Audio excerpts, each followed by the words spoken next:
dengan AgNO3, terlihat perubahan warna yang awalnya jernih terbentuk larutan berwarna sedikit abu-abu kehitaman, dan di sini terbentuk cermin perak di dinding tabung reaksinya ya. Ini cermin peraknya, warnanya seperti perak. Ini. Nah, di sini berarti terjadi reaksi oksidasi reduksi, Ag plusnya menjadi endapan Ag0 dan formaldehidnya menjadi asam karboksilat. Dan berikut untuk membedakannya dengan aseton, setelah aseton ditambahkan dengan AgNO3 tidak terjadi perubahan reaksi, jadi larutan yang awalnya bening dipanaskan, aseton plus AgNO3 dipanaskan, tetap tidak terbentuk perubahan warna ataupun terbentuk endapan. Jadi tidak terjadi reaksi sehingga aseton tidak dapat dioksidasi atau tidak mudah dioksidasi menjadi asam karboksilat.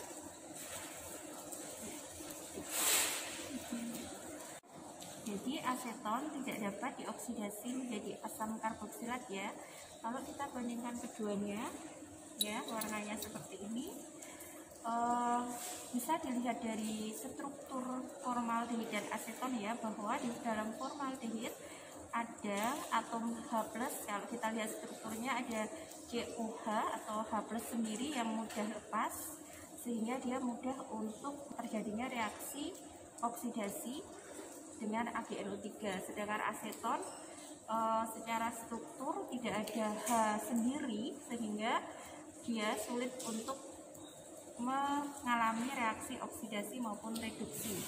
Jadi nanti dilihat struktur aseton dan formaldehid atau aldehid ya, mengapa keduanya mempunyai sifat yang berbeda saat dihadapkan dengan suatu bahan oksidator atau AgNO3 ya, seperti itu.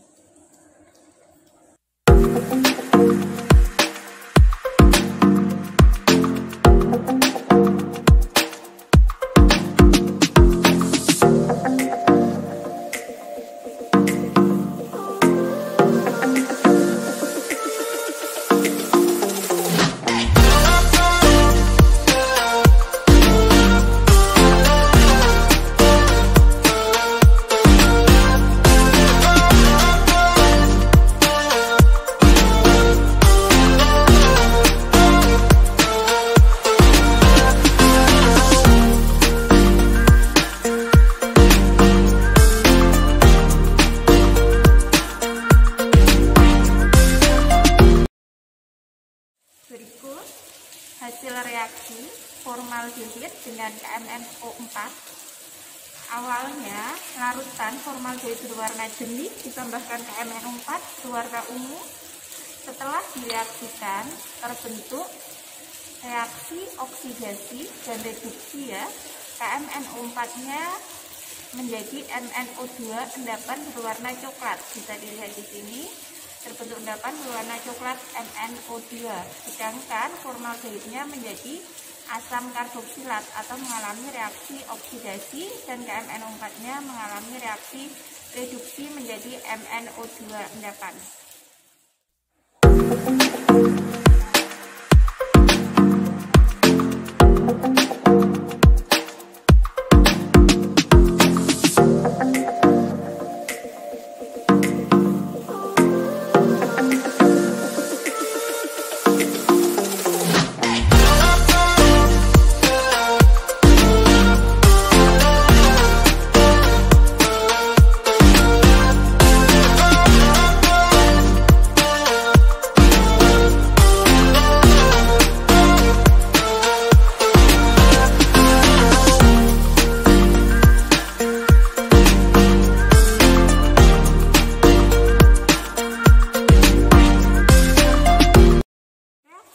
Antara protein dengan aseton dan formaldehid.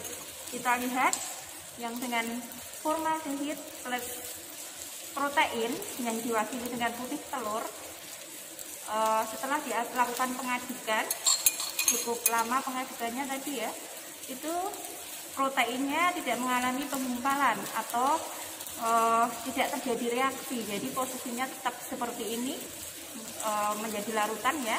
Jadi protein dengan formaldehid tidak terbentuk reaksi, tidak terjadi reaksi.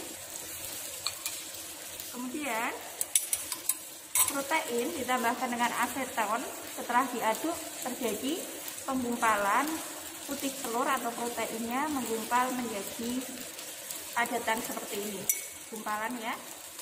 Nah, ini adalah suatu reaksi yang bisa digunakan untuk membedakan formaldehid dan aseton.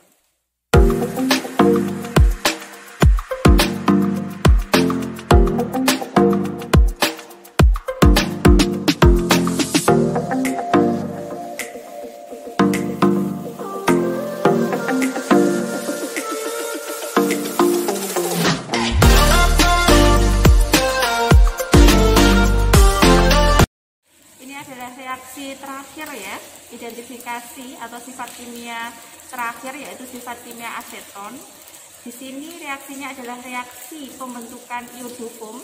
Jadi aseton kita tambah Ki, kita tambahkan dengan kaporit atau CaOCl2, terbentuk iodofom atau CHI3. Nanti dicari reaksinya di literatur ya, ada reaksinya, reaksi antara aseton, Ki dan kaporit akan terbentuk endapan iodofom atau CHI3 warna kuning seperti ini. Jadi terbentuk warna kuning ya, endapan warna kuning. CHI3 menandakan terbentuknya suatu iodofom. Iodofom ini dapat digunakan sebagai desinfektan ya. Seperti itu ya.